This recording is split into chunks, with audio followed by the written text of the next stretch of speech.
Welcome to Making Mindfulness Fun. So today, in this new series, we're going to show how you can use mindfulness in everyday actions, like how you can be mindful in your relationships, how you can be mindful as a parent, how you can be mindful when you're eating, how you can be mindful when you're sleeping. Just kidding, you can't be mindful while you're sleeping. But when you wake up, you can be mindful of your dreams.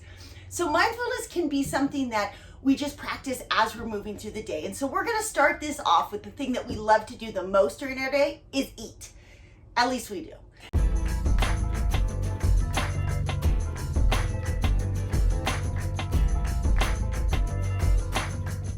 So if this is your first time to our channel, please be sure to like this video so that more people see it, and subscribe to our channel because we put out videos every single day.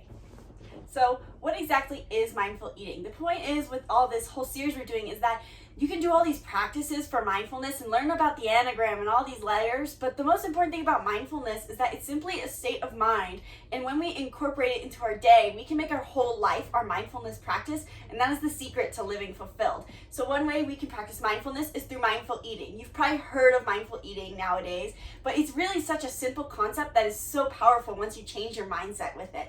And the whole concept behind mindful eating is not, oh, I need to eat this diet, I need to try keto, try paleo. It's more about just being aware of the food you're eating. And by being aware of the food you're eating, it has so many benefits. Well, yes, mindfulness, is a lot about just being present in the moment. So instead of like going through, oh, I'm so hungry, and scarfing your food and running on to the next thing, we want to try to take the time to notice, what is food doing to us? Is food giving us energy? Because in the end, our food is to provide us with energy. Now, it's nice to indulge every so often, and we have other places where we show amazing recipes because we love to eat really good food, but also food that tastes good. We don't want to just eat chicken and broccoli all day long. So noticing what foods do to your blood sugar regulation is a big step. Now, blood sugar regulation seems like such an overwhelming thing, but it really comes down to something that you've probably experienced once in your life, which is being hangry. That part where you're just like, super irritable, and then you eat something and all of a sudden you're calm. You didn't realize that you were hangry.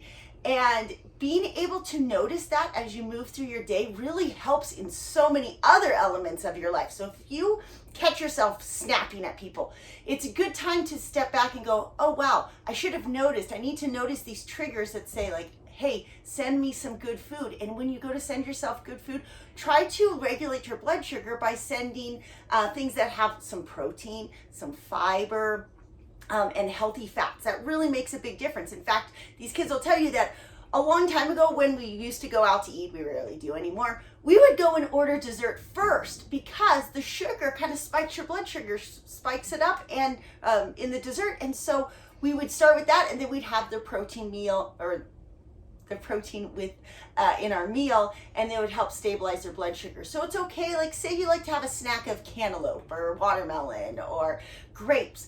While those fruits are healthy, they can trigger a huge spike in your insulin level, and we don't want that. We want to keep it even. So make sure you always follow it up with maybe some walnuts or an avocado or some good grass-fed beef, something to help regulate it. Yeah, and another aspect of mindful eating could be practicing mindfulness before you go to eat, because a lot of times we take eating for granted as something that is just a regular dopamine rush, another form of stimulus in our already very stimulating world that we just eat because it's stimulating for our brain, and we don't even notice that it's actually stimulating our brain, and we're kind of addicted to the joy of eating. And that's not always a bad thing. You should absolutely love the process of enjoying your food, but we have to be intentional and mindful about enjoying our food.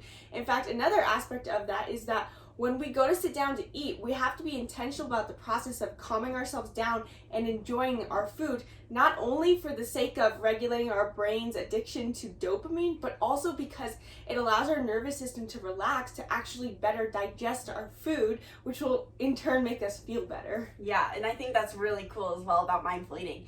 And another thing that goes hand in hand with mindful eating, which is one and the same, is intuitive eating. So not only should you know what to eat, like protein, fats, like you said, but also noticing, like Gabby said, when you're actually hungry. Are you eating for hunger or stimulus? So I think this was a really big one for me, especially because not only did I have to figure out the right foods to eat, but also noticing, what do I need to eat right now? Because we also can get super caught up in, oh, well, I'm eating paleo because paleo is apparently good, or I'm eating keto because keto is apparently good.